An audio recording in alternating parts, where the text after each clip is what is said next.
ওমানে বাবার সামনে দাঁড়িয়ে শপথ নিয়েছেন সুলতানের ছোট ছেলে। বুধবার মাসকাটের আল বারাকা প্রাসাদে আয়োজিত এক বিশেষ রাজকীয় অনুষ্ঠানে সুলতান হাইতাম বিন তারিক নতুন নিযুক্ত উচ্চপদস্থ কর্মকর্তাদের শপথ বাক্য পাঠ করান।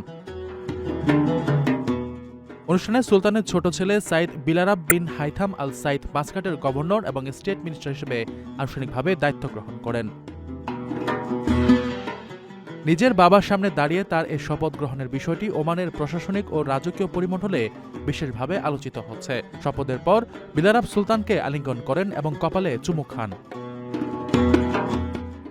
একই অনুষ্ঠানে আরও বেশ কয়েকজন গুরুত্বপূর্ণ কর্মকর্তা সুলতানের কাছে আনুগত্যের শপথ নেন। তাদের মধ্যে রয়েছেন বাণিজ্য, শিল্প ও বিনিয়োগ বৃদ্ধি মন্ত্রী হিসেবে আনোয়ার বিন হিলাল আল জাবরি, এছাড়া মোসান্দামের গভর্নর হিসেবে সাইদ ফয়সাল বিন হামুদ আল বুসাইদি এবং পররাষ্ট্র মন্ত্রণালয়ের ভ্রাম্যমাণ রাষ্ট্রদূত হিসেবে শেখ আব্দুল আজিজ বিন আবদুল্লাহ আল হানাই শপথ গ্রহণ করেন।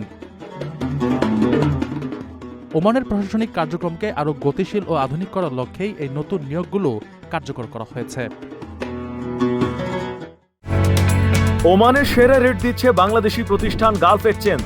প্রিয়জনকে টাকা পাঠাতে আজই আসুন আমাদের যে কোনো ব্রাঞ্চে অথবা কল করুন স্ক্রিনে দেয়া নাম্বারে। গালফ এক্সচেঞ্জ, বাংলাদেশিদের প্রিয় এক্সচেঞ্জ।